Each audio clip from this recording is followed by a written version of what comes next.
এক যুগেরও বেশি সময় ধরে চীন বাংলাদেশের বৃহত্তম বাণিজ্য অংশীদার। জুলাই বিপ্লবী ক্ষমতাচ্যুত শেখ হাসিনার আমলে মূলত বাংলাদেশ চীন বাণিজ্য সম্পর্ক অনন্য উচ্চতায় পৌঁছায়।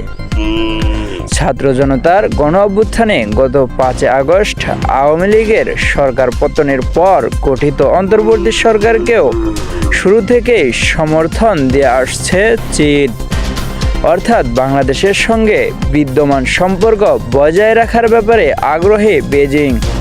বাংলাদেশের রাজনৈতিক পথ পরিবর্তনের পর এবার দুই দেশের সম্পর্ক গভীর করতে মনোযোগ দিচ্ছে চীন।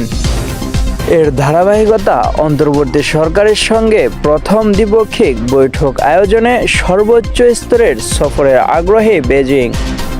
তাই দুই দেশের সম্পর্কে 5 দশক পূর্তিতে আগামী মার্চে অন্তর্বর্তী সরকারের প্রধান উপদেষ্টা ডক্টর মোহাম্মদ ইউনূসকে বেজিং সফরে নিতে চাইছেন।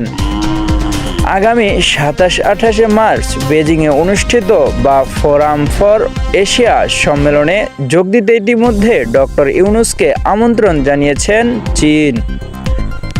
এশিয়া সহ বিশ্বের গুরুত্বপূর্ণ ইস্যু নিয়ে বেসরকারি আলাপজনক সংস্থা ও ফোরামের বিভিন্ন দেশের নেতা, শিল্পোদ্যোক্তা, ব্যবসায়ী নেতা, শিক্ষাবিদরা অংশ নিয়ে থাকেন।